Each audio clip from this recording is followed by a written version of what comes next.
Les images témoignent de la violence des événements. Blessures à la tête, traces de coups, présence massive de gendarmes. La journée du 30 septembre reste marquante pour les jeunes de Kanel ayant dirigé cette manifestation. À Ndendori, nous en avons rencontré plusieurs. Hamidou Dem et ses camarades sont des membres de l'association des jeunes de Ndendori.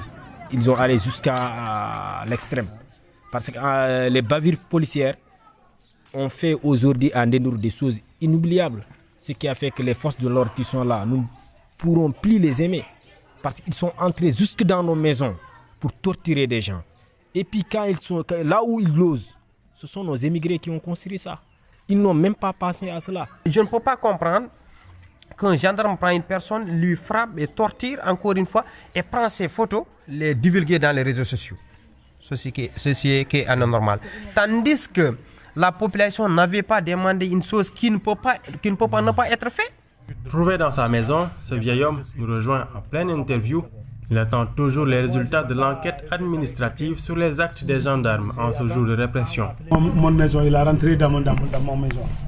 Il a trouvé mes deux vieux, ils sont là-bas avec ma fille. Mais Dieu merci, il m'a sauvé, j'ai allé à l'hôpital. On a soigné un peu. Bon, après ça, on a envoyé ici les forces de l'ordre, des gendarmes. Ils m'ont appelé à la mairie. Le chef du village m'a appelé là-bas. Il m'a demandé, j'ai parlé tout, on a écrit. Et depuis ça, on n'a pas m'appelé encore. Depuis 2008, Kanel abrite une exploitation de phosphate, au début par la Société d'études et de réalisation des phosphates de Matam, devenue par la suite Somiva, société minière de la vallée. Les retombées de l'industrie sont grandement attendues par les jeunes contestataires. Le président Macky Sall, avant qu'il soit le président, il était venu à Ndendori, il s'est rendu au niveau des sociétés. Il a dit, c'est pas normal ce qui se passe ici. Une fois arrivé au pouvoir, je vais changer tout. Malheureusement, lorsqu'il est arrivé, il a oublié ce qu'il avait dit. Mais la population n'a pas encore oublié cela. Nous jeunes qui sont là, nous sommes absents dans ces entreprises-là. Même les postes que nos jeunes occupent là-bas, c'est des gardiens. Ça, ce n'est pas des choses qui sont normales. Et puis, pendant 10 ans, ils pouvaient même former des gens. La conduite des anciens, cela ne demande pas des baccalauréats.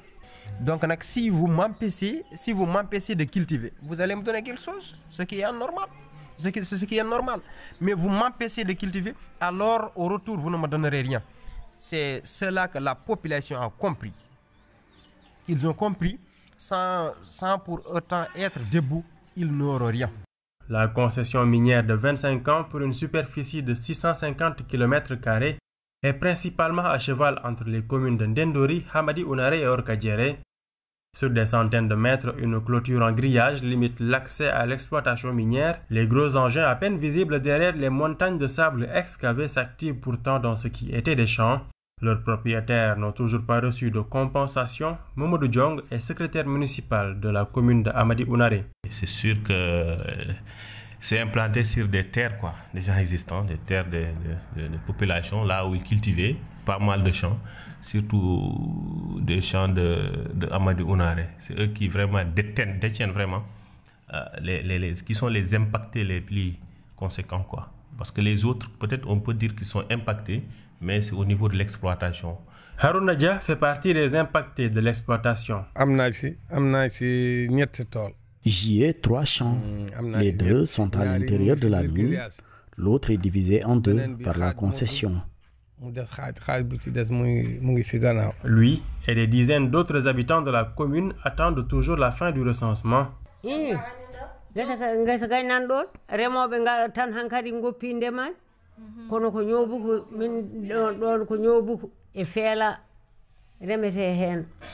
a dit qu'ils sont tout pris, mais son part aussi est là-bas. Elle sait bien qu'on... parce que leyɗe liggotoɗo ko leyɗele ko leyɗele jinnaɓe amen e ɓen keɓe ɓe liggo hen hamin jooɗi jonde amen min kuccide mabɓe min ganda ko natata min ganda ko yaltata min mbawa tan kuccide mabɓe aɗa ala ko min mbawi hen nena dañoo jël lii sang yi lépp nen ñu ten ñu fi di toog di xool mënuñ ci dara parce que ils ont tout pris. C'est ça que l'on recensement, un processus lent qui a fini d'en désespérer certains. Ça a tardé, vraiment ça a tardé. C'est des choses qui devaient se faire avant même l'implantation. Mais malheureusement, Ça n'a pas été fait à ce moment, hein, par manque de concertation ou voilà, bon. En tout cas, ça n'a pas été fait. 2007, les gars sont venus de commencer. C'est en 2007 qu'ils ont commencé à installer leurs infrastructures. Nous n'étions même pas au courant de pourquoi ils étaient là. Quand on leur a demandé, ils nous ont orientés vers le chef de village. À son tour, ce dernier nous a indiqué qu'il venait pour exploiter des ressources du sous-sol. Maintenant, ils exploitent leur phosphate, font de l'engrais, mais nous ne voyons rien de tout ça.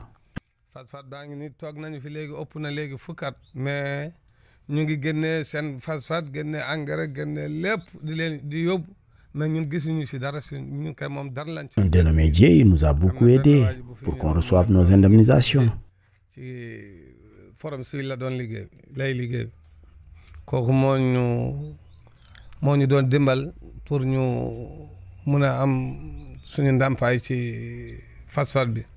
Mbaye Dieye, ancien principal du collège de Hamadi Ounaré et ancien représentant du Forum civil à Kanel, a assisté aux premiers efforts d'un recensement sans épilogue pour le moment et qui a connu de nombreux obstacles. Les populations elles-mêmes sont venues me voir pour me dire que bon, de toute façon, comme jusqu'à présent il n'y a pas de recensement crédible, est-ce que vous pouvez nous aider à faire un recensement? J'ai dit c'est possible parce que le forum a fait le recensement à Adias. Nous avons un peu l'expérience de tout ça. J'ai décliné une méthodologie. La méthodologie, c'était d'abord de mener des enquêtes. C'est-à-dire si Massamba passe, me dit qu'il a son champ à tel endroit, c'est possible avec Google de faire une localisation satellitaire. Et me dit que dans son champ, il y avait un grand arbre. Et c'était possible avec Google de voir, parce qu'il suffit de déplacer le curseur pour se retrouver en 2012. En 2012 ou en 2009. Malgré ses débuts d'exploitation il y a 5 ans, la SOMIVA n'a pas encore procédé à des indemnisations d'impactés. Une situation fréquente au Sénégal et une posture pourtant contraire aux exigences de la loi. Tadesek est juriste spécialiste des questions extractives. Impérativement, si au regard de la loi, oui. D'ailleurs, c'est un des premiers principes de l'expropriation pour cause d'utilité publique. L'indemnisation doit être non seulement juste, mais doit être préalable. Cela veut dire quoi? Avant même que les communautés ne quittent les lieux, le promoteur ou bien l'État doit payer entièrement les indemnisations. Malheureusement, cela ne se passe pas comme prévu par les textes au Sénégal. Et c'est ça qui pose problème. Parce que, qu'est-ce qui se passe? Les entreprises viennent dire aux communautés, on va vous payer tel montant, mais il faut vous déplacer et après, on va régulariser. Et parfois même, c'est sous menace d'expulsion par les forces de l'ordre. Et cela constitue une violation de la loi. En ce moment, malheureusement, les communautés n'ont souvent pas le réflexe d'aller directement saisir le juge. Ils peuvent saisir le juge des référés pour annuler pour en tout cas prévenir toute forme d'expulsion forcée. Mais malheureusement, on n'a pas ce réflexe. Et les communautés se déplacent et après, elles sont obligées de poursuivre les entreprises pour rentrer dans leur fonds. Mais en tout cas, dans la rigueur juridique, l'indemnisation doit être préalable à tout déplacement. Le préfet de Kanel n'a pas souhaité être enregistré, mais il nous a reçus dans son bureau. Selon lui, le nombre d'impactés tourne présentement autour de 178 à 200 impactés. Après un long processus de recensement en voie de finalisation, la nouvelle préoccupation des populations ainsi que du gouverneur de la région est le montant de l'indemnisation. Pour cause, les textes anciens régissant les barèmes sont devenus obsolètes par rapport au contexte socio-économique.